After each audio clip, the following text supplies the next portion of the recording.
Alors la marche et la course à pied nus, on va dire, est-ce une bonne chose?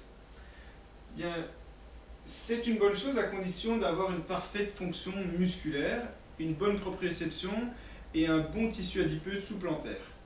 Vous allez me dire, c'est rare, on n'en trouve pas beaucoup. On en rencontre encore chez le Nord-Africain qui marche toujours pieds nus.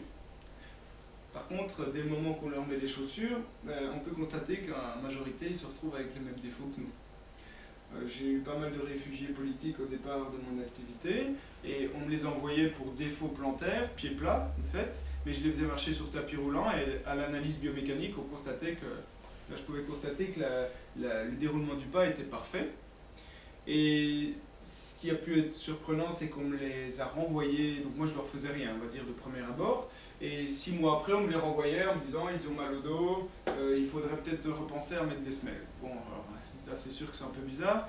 En finalité, je refais un bilan, j'examine tout ça et je suis assez surpris de constater que le pied se retrouve en valgisation, il est hyper réversé du début jusqu'à la fin, et donc la fonction musculaire ne s'applique pas. Donc comme quoi le port de chaussures en fait a perturbé la coordination musculaire, a favorisé une surcharge de ces muscles et le pied se retrouve automatiquement en valgisation parce qu'il est surmené, mais par la suite on crée des compensations à distance et des douleurs de dos parce que le pied ne peut plus assurer son rôle d'amortisseur et on n'a plus les rotations du pied qui peuvent orienter donc la jambe et le bassin en mobilité. Alors il est avant tout conseillé d'entraîner la musculature et la proprioception des pieds progressivement avant de se lancer dans un marathon pieds nus. Enfin, déjà, pas nécessaire de faire un marathon, mais ne fût-ce que d'aller courir un petit peu pieds nus. Si notre musculature n'est pas entraînée, qu'elle est déficiente, bon, c'est pas une bonne chose d'aller directement courir pieds nus ou même mettre des petites chaussures très fines, très légères, on a une sensation de pieds nus. Il faut d'abord entraîner la musculature. Si votre pied fonctionne mal, il n'y a rien à faire, il faut faire en sorte qu'on l'organise et pour qu'il soit meilleur. En plus, contrairement aux Nord-Africains qui marchent toujours pieds nus, nous n'avons plus la graisse sous le pied qui doit protéger l'os.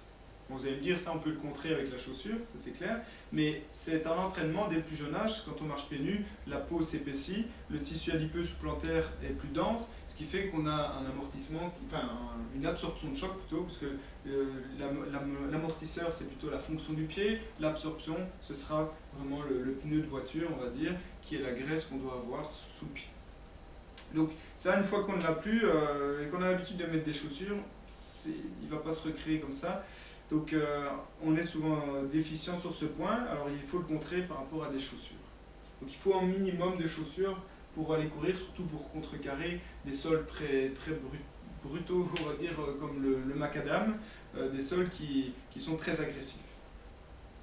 Alors le meilleur moyen de stimuler correctement la musculature et la proprioception, avant tout, c'est de mettre une semelle kinépodique, d'obliger le pied à travailler dans une fonction normale. On stimule les muscles. À partir de là, si vous pouvez mettre une chaussure très fine et remarcher pieds nus, si la musculature suit bien, il n'y a aucun souci.